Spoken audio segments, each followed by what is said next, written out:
Hello everyone, hope you're doing well. Today we're once again looking at the suggestions passed to developers of December 2019, and this time it's time to have a look at some of the naval stuff. We'll be splitting this once again into two videos since there is a bunch of stuff to cover, so here is the first part, mainly looking at British stuff, some German stuff, and also some American. So the first post is from Captain Daragoth, and it's basically talking about a reorganization of the US tag tree. The main points of the reorganization is to make it so the first rank is very much heavily towards PT boats, the second rank is more towards battle boats, and then the third rank being of course destroyers, rank 4 being light cruisers, and I'm sure rank 5 being heavy cruisers. The main reason why he's doing this, I will read it verbatim for you here. So at present the majority of the US low tier is PT boats, and when you compare them to the boats on either the German, Russian or UK side at the same tier and BR, this leads to frustration with the players since many German boats are bigger caliber and are heavier armored, such as the AFD-1 from the Germans or the MPBK Project 186 from the USSR. While both of these examples are set at BR 3.0, examples of this nature are prolific through the other nations compared to the US, causing the current layout of the US tech tree to be both outgunned and out-armored through the low to mid tiers, parts of a tech tree that are crucial to a nation's success when talking about player retention. If players are constantly getting mowed down with little to no impact on any given match, then they will inevitably either quit Naval entirely or give up on that nation, with the former being more likely. So the idea of this is to make it so it is easier to be able to get to stuff like the 165 footer, the PC451, and also other stuff such as the 110 footer and maybe the PGH2 and even the Asheville and the LCS, so therefore you are not as outgunned all the time. He's also made a secondary tech tree where he's added in some other options you could add, such as the AM136, the PCE842, and of course the Atlanta, which, you know, is one of those machines that I believe we see in the game today. So the fact is, when we have a look at this tech tree, one of the main problems that Daragoth has is the fact that you now at lower tiers go up against some of the heavier vehicles from other nations, whether it be the AFD, whether it be stuff such as the corvettes, I suppose, from the British, or other stuff. Now, the main problem with this idea is, first of all, it isn't based on rank when it comes to matchmaking, it's based on BR, so you'd have to screw with the BR of stuff. On top of this as well, through this system that Daragoth has created, he's actually made it harder to get to the battle boats. Now you can actually research 2 PT boats and get to the line of the battle boats. With this new system, you would have to research 3 in order to get to the battle boats. So if the major problem that is being had is that you want to get to larger caliber, heavily armored machines, this tech tree makes it actually harder to do so. So even though, in my opinion, it looks better streamlined-wise, in order to fix the problem that Daragoth is created, the problem is this actually makes it worse, just because you would have to research more in order to get to those machines. Now, whether you agree or disagree with the point, it's just one of those things to look at. The next thing is looking at the next vehicle, which is for, of course, the Germans. This is the Scharnhorst-Class, which is a set of armored cruisers that were built by the Germans early, before or during, World War I. One of the weird things to me is there's actually a lot of very early ships in this, and what I mean by that is 1900 ships, like 1900 to 1910, which means that, there's a lot of early light cruisers here, including stuff like the Gneisenau and also the SMS Scharnhorst, and I don't really understand why, because they all have a fundamental flaw, which is they're terrible against aircraft. But this post anyway is from Admiral Aruan, and it's talking about these 2 machines. The Scharnhorst-Class was the last class of armored cruisers built by the Kaiserlich Marines, with the class being a duo of the Scharnhorst and the Gneisenau. At their core, they were essentially essentially just upscaled Rune-class armored cruisers with numerous benefits of the increased size. The main benefits of the larger size was also increasing the main armament. So what is the main armament on this machine? Well, the first thing that it has access to when it comes to its main armament is it has 8 in 2 pairs of 2 and 4 singles of the 210 millimeters. These are incredibly large guns. If you've ever seen them before, you can see them in this picture right here. Absolutely stonkingly massive to deal with. Then when it comes to its secondaries, it has 6 150mm naval guns. These are in single mounts. The 210mm, they're sat in 2 dual pairs and then 4 singles. Then it has access to 18 88mm in single mounts, and then 4 450mm torpedoes. So as I said, when it comes to its general guns, incredibly powerful main armament when it comes to dealing with other ships, but I feel like once even a single plane is in the air, these things are really going to struggle to be able to deal with it in any large way. Another thing as well is the armor on this machine is, you know, pretty decent. It's not too bad. It has access to a 150mm belt, which goes down to 80mm at both the ends of the citadel, and then the deck is 60mm as well overall. If you want to know how this thing actually did battle-wise, or at least the Scharnhorst and the Gneisenau, it has a very, very similar story to the Grafspee. And so let's go through it. So first of all, it was obviously used in World War I service, being a ship from the 1900s, or the 1900s to the 1910s, I should say.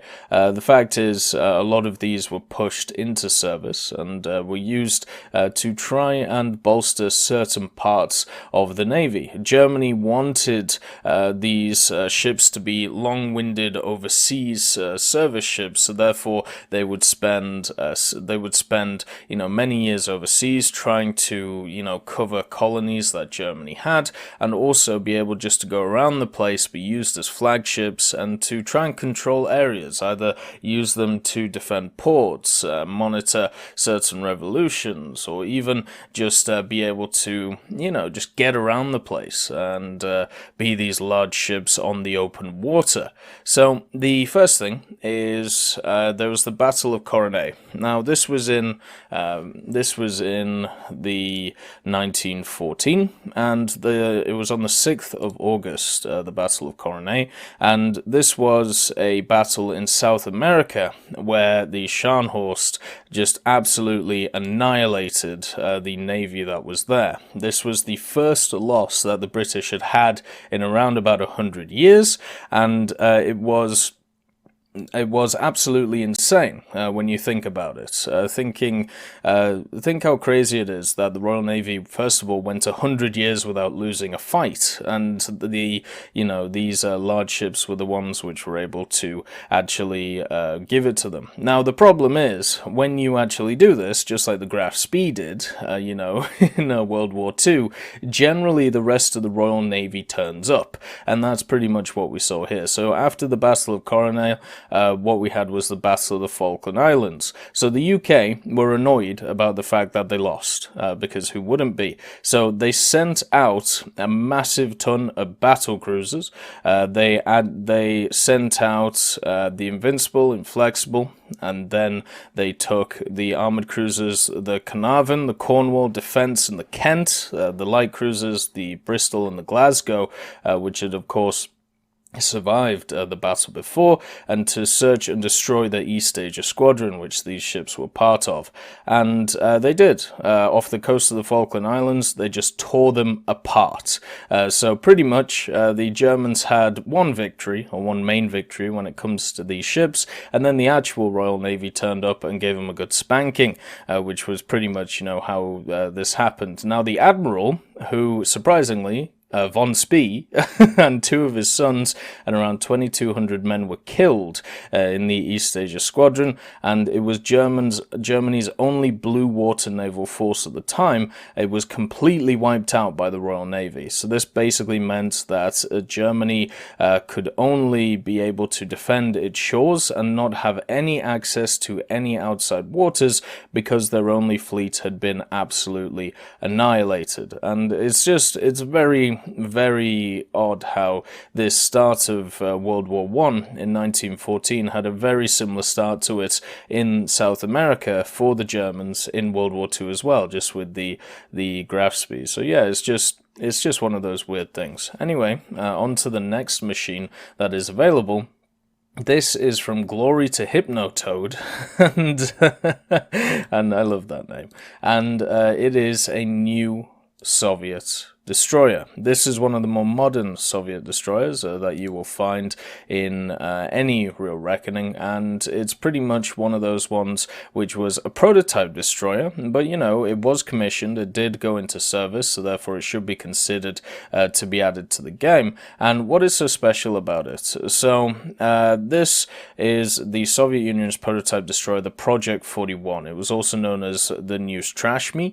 It was laid down in 1951, and it was intended to lead into a large production run, and the idea was to actually build 100 of these ships, which is just insanity. And it was also the first ship to actually receive a NATO codename. This was the Tallinn by NATO's reckoning, and there was a Cold War design. It didn't really actually get into combat because of the fact it was the Cold War, and the design was also deemed too large and unwieldy for series production, and a modification of the design was instead adopted, and this would become the Project 56 colon. So overall, this was a truly modern design produced by the Soviet Union with a welded hull construction, pressured fire steam plant, and also a true dual-purpose main guns, and it was laid down in 1950, commissioned in 1955, and it served with the Baltic Fleet until her decommission in 1974.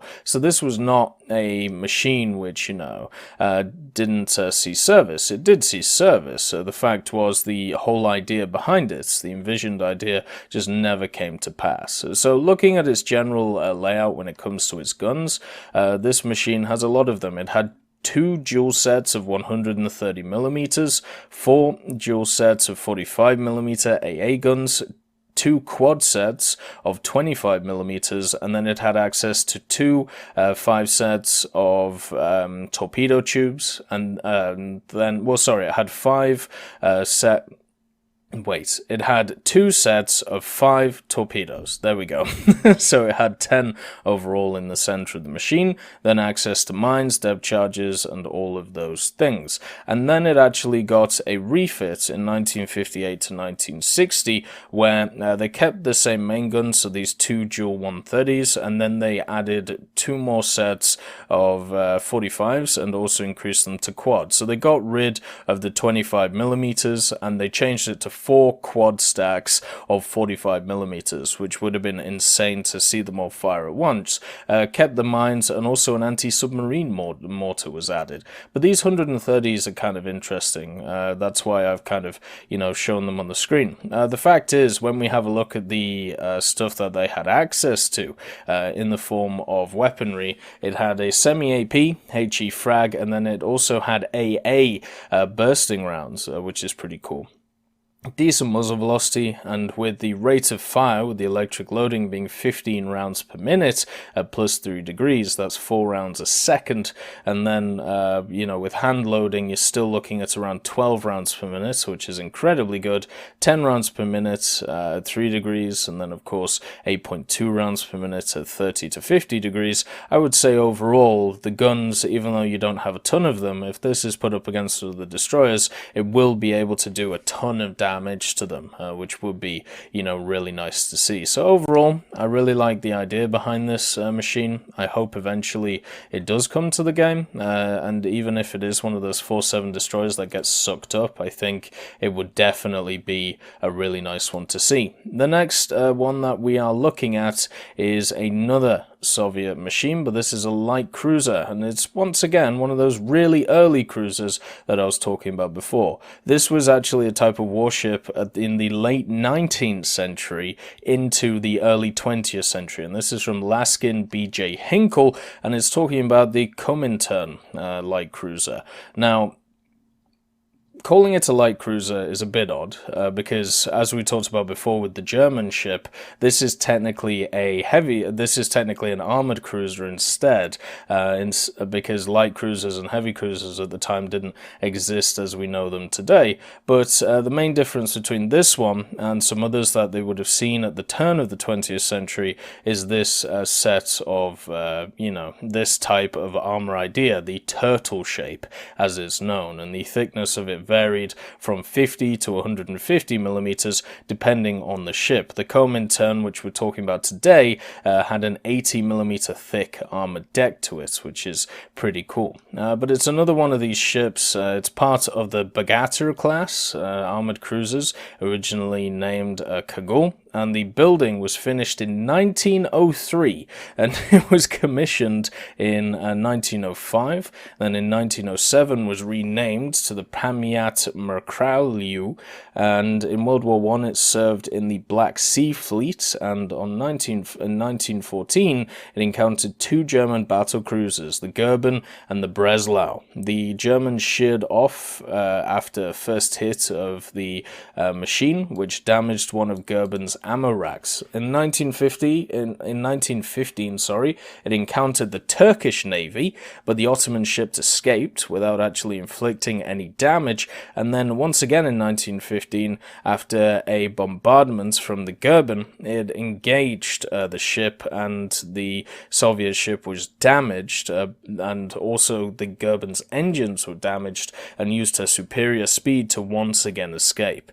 And in the Civil War, because obviously the Civil War did happen in World War I for the Russians at the time, which eventually became the Soviets, the fact was it didn't really do anything in that. It just kind of was part of it and used when required, and then the end of World War I, it was withdrawn to the Central Forces and was given to the anti-communists, and after evacuation of Sevastopol in 1920, it was captured by the communists and served them until 1922, when it was renamed the Komintern. The ship was then recommissioned in the Soviet Navy as a training ship until 1942, and it was assigned to escort supply ships in World War II. So it was one of those machines that was built, in the early 1900s, 1903, and survived all the way until World War II to be used by the Soviets.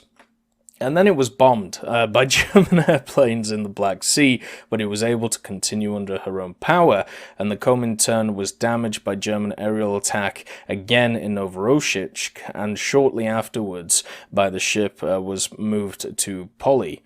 There was critically damaged again by Germans' attack, so the Komintern ended her service. After that, she sunk at the mouth of the Kobe River near the Poti. So as you can see, it definitely ran into a lot of issues. After being classed as an armored cruiser, it was then classed, of course, as a light cruiser when the different designations happened, but it had the same issues as a lot of these very early 20th century machines. It didn't have a lot of AA power, so therefore it just got annihilated by planes when they became a major factor. The armament on it, when it came to World War I, it had 2 dual-mounted 6-inch guns, and then 8 single-mounted 6-inch guns. Those are 152 millimeters. It had 12 11-pounder guns in single mounts, 8 47mm and 2 37mm, and 2 sets of 15-inch 380mm torpedo tubes, which is pretty cool. And then in World War II, its configuration was 14 single 130mm, two 75mm, which were anti-aircraft guns, and two triple sets of torpedo tubes. So you can see the real problem here is this thing is just going to get annihilated by planes. There is nothing it's going to really be able to do against them, but it's still a cool idea that would be nice to see. The next set of stuff is from I Am Bob, and it's talking about a British corvette or armed merchant line. This is to build off the idea that we already have, which is of course the Isle-class and the Flower-class, which what Bob wants to do is trying to expand that part of the tech tree out, which I think is a pretty cool idea. So here are his suggestions to add to that area. First of all, you have the HMS Abelia, which is the K-184. It's an older version of the Flower-class, and it basically served the Royal Navy, built in 1941, and it was mainly used for minesweeping, and also used, of course, for going after submarines. A lot of these things were designed to go after stuff like that. And in 1944, it encountered a German U-boat while escorting a convoy and prepared to attack. Stewart ordered an increase in speed to prevent being torpedoed, but the U-boat was equipped with T5 torpedoes, and the torpedoes hit the rudder, broke it off, allowing the U-boat to escape. It was sold, though, in 1947, so it did survive the war, and in 1948 converted into a merchant vessel under the name Kraft, and then it was once again renamed in 1948 to Arnskontorp and scrapped in 1966. It also has access to the same main armament as the Flower-class, or at least the same caliber, the 4-inch BL, the 101.6mm Mark 9, had access to two dual mounts of 50 caliber Vickers machine guns, and also two Lewis 303s, plus some depth charge sowers, and of course depth charges as well. The next vehicle to have a look at is the Castle-class. Now the Castle-class is a very cool machine. I can't wait until we see Castle-class in game, but this was after the Royal Navy ceased Flower-class production because of the fact that the Flower-class was not great as an Atlantic convoy escort. Most shipyards that built Flower-classes were not large enough to actually construct the River-class, which was the one which they wanted to bring in to actually, to be the evolution of the Flower-class. So what were these shipyards supposed to do? They weren't able to create, this River-class, but they're still there. They still have to be used. So therefore, a new design was built. A new design was designed for them to be able to be built at these smaller shipyards, and this was the Castle-class. So the appearance of the Castle and the Flower-class relatively look very much alike, but the Castle-class was slightly longer, and the main visual difference is the lattice mainmast instead of the pole version on the Flower-class that you see, and the stern also was more square cut on it. The armament was also improved, and this included the first production Squid anti-sub mortar, as well as newer weapons, and she was also equipped with radar and ASDIC. So the last Castle-class was scrapped in 1975, which was the HMS Rising Castle, and even though most were operated by the Royal Navy, 12 were operated by the RCN, or the Royal Canadian Navy, and the Royal Norwegian Navy as well. 3 Castle-classes in total were sunk, but participated in sinking 7 German U-boats, so overall did pretty well. So it has the armament of one 4-inch quick-firing, high-angle, low combined air surface gun. Then it had 2 dual-mounted 20mm Oerlikons of 2 twin sets, 6 single sets of 20mm, and then also the Squid anti-submarine mortar and the depth charge rail. And in the next line, we have another Castle-class machine. Let's just go here. The other Castle-class machine, which is the 1946 variant.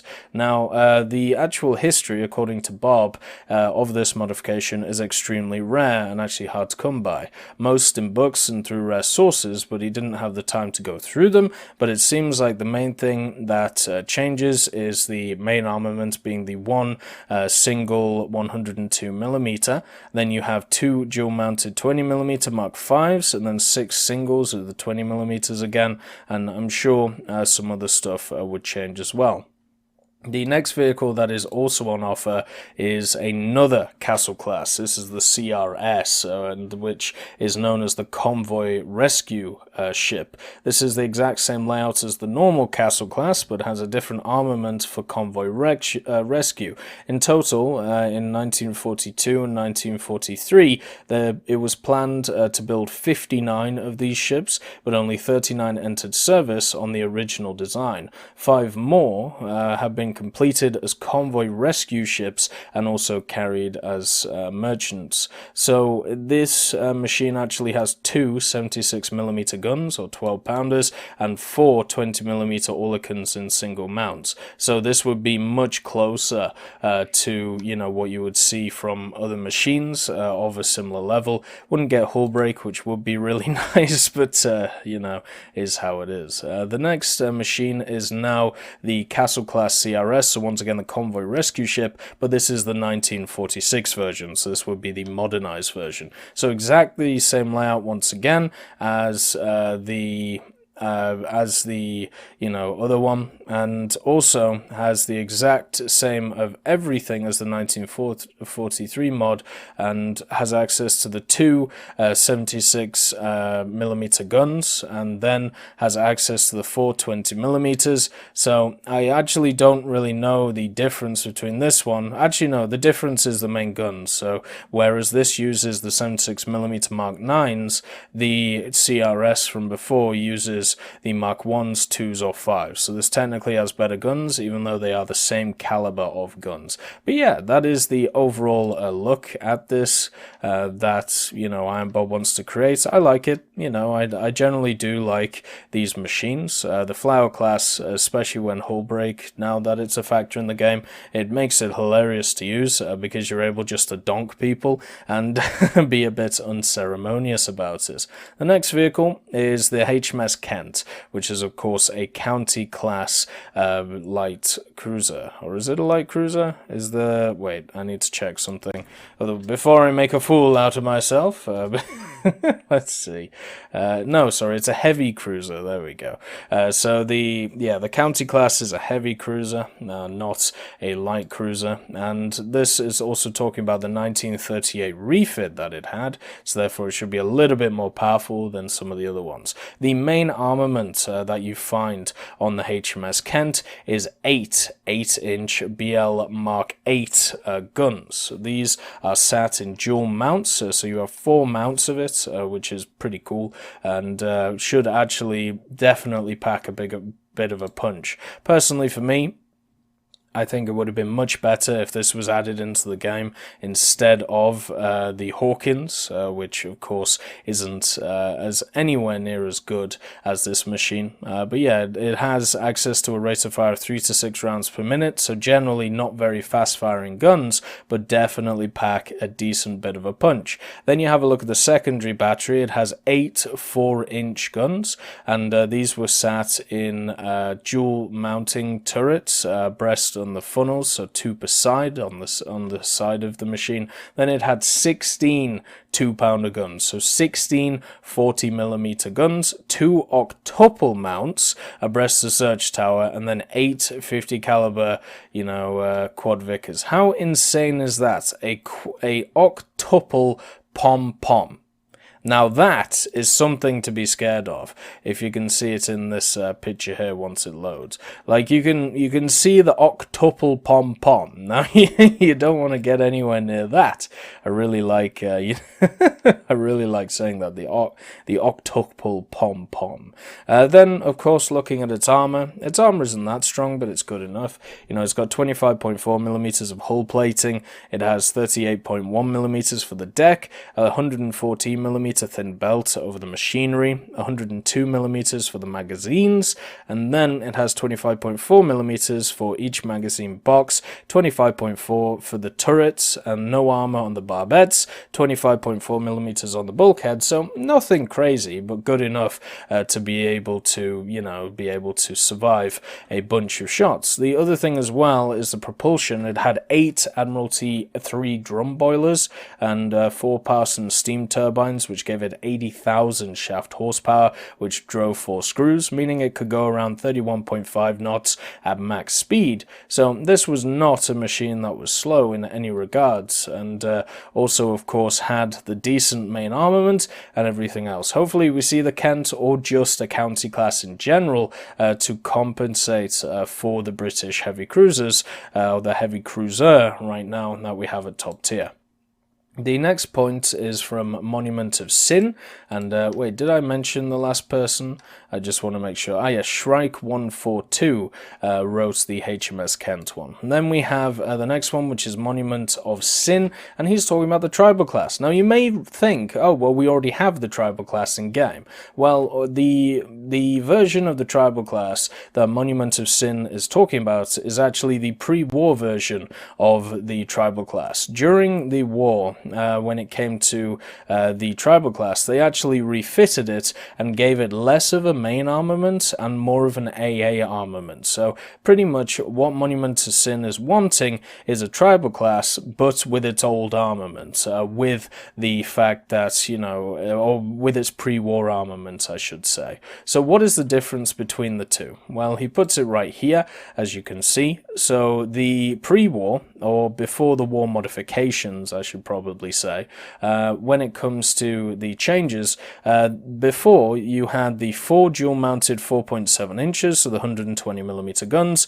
You had a quad 2-pounder set of, so pom-pom, or just a quad 2-pounder set. You had 2 quad 0.5-inch sets. You had a set of 4 torpedo tubes and a bunch of depth charges. So the difference is, on the one that we have in game, instead of having that extra set of 120s, you have that extra set of 102s instead, and also 2 extra 20mm.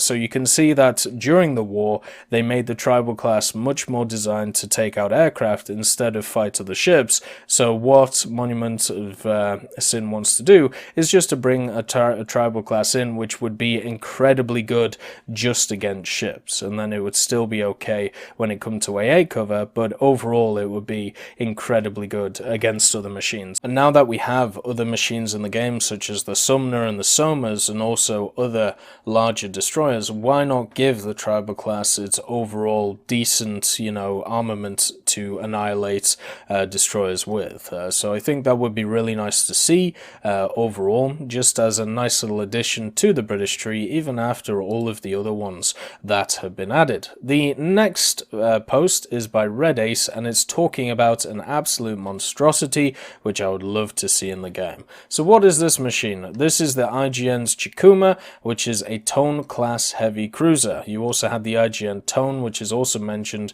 during this article. So the Tone class machines, as you can see, has a pretty interesting little layout on it, and maybe I can zoom in.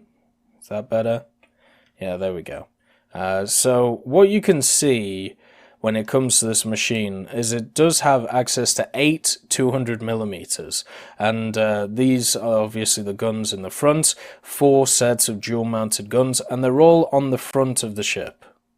So there's no guns on the back, just guns on the front, which is absolutely insane when I think about it. You know, it has access to all of these stuff on the front of it, and that means that firing forwards is just going to be a hell of a lot of pain for a lot of people that you face. It also has access to 8 127mm guns, 6 Type 96 25mm, and also 12 610mm torpedo tubes. So it doesn't actually have access to too many secondary guns, but the main guns of 8 200mm are absolutely wonderful. Could also go 35 knots and has armor of 100mm on the belt and 65 to 30mm on the deck. And the other thing as well is when we just talk about the unique elements of this machine compared to other ones, what we have is there was only 2 of these ships ever built. in the Tone class. You have the Tone and then the Chikuma. The unique design with all of the main guns located at the front, it means that the player would actually need to move and be able to use the tactic of going towards the enemy to avoid the weak spot on the back where there is no gun on the back. And the other thing as well is the Tone class had no aircraft hangar. There was a comprehensive arrangement of transport rails and turntables on the aircraft catapult and quarterdecks. 2 gunpowder-propelled catapults were located on the beam abaft the mainmast. A maximum of 4 Kawanishi E-7K2s, 3 seat float planes, and 4 Nakajima E-8N float planes could also be carried. The normal complement being 6, of which 4 would be the E-8Ns, and in practice, no more than 5 were ever embarked. As the war progressed, these types were superseded by the Aichi E-13A1 and the Mitsubishi F1M2. So there you go. It has all of the planes mounted on the back. It also has all of the guns mounted on the front, which is, you know, very, very interesting. There you go. You can see the general layout of it. So this machine was actually used, or machines I should say, because this is also talking about the Tone as well. They were used in the 8th Cruiser Squadron, and they fought side by side together until they were either retired or sunk.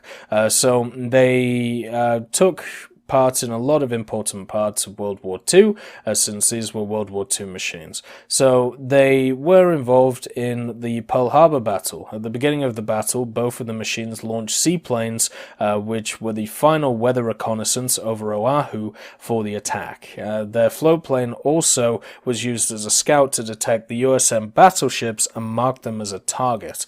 On the Battle of the Java Sea, the Chikuma and her fleet intercepted and sunk the ship of the Dutch, the Escape, and the Chikuma also opened fire on the USS Edsel, and her fleet finished off the ship, and on the 4th of March, the Chikuma sank the 5,412-ton Dutch merchant Engano, and after the surrender of the Dutch East Indies, the Chikuma was assigned to Indian Ocean operations. And then at the Midway Battle, they were also involved, where the seaplane from the Chikuma and the Tone detected the fleet of the USN, but they were not recognized. They did not recognize it as the carrier group. They did also find the Yorktown and deal heavy damage on the Yorktown, though.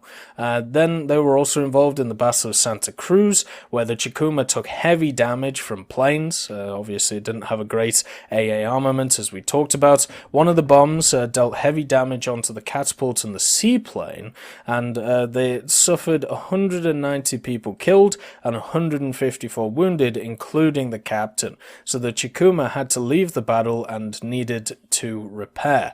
At the Battle of Lake Gulf, on the 25th of October, the Chikuma sunk the USS Gambia Bay, but she faced with the USS Heermann, and on a heavy attack from the naval planes of the USN, the Chikuma took heavy damage from TBF Avengers, and this meant that she couldn't actually move and avoid the attack. And then they just sent more and more planes eventually at the machine, and after 2 rounds of TBF Avengers, took so many torpedoes and bomb damage, eventually it was sunk. And then the Tone was also sunk later during the bombing of Kure, which was the end of both the Chikuma and the Tone. So neither of these actually survived the war, but because of the fact that they have this really cool layout when it comes to the machine, I definitely think they should be represented in War Thunder. It would be really, really nice to see.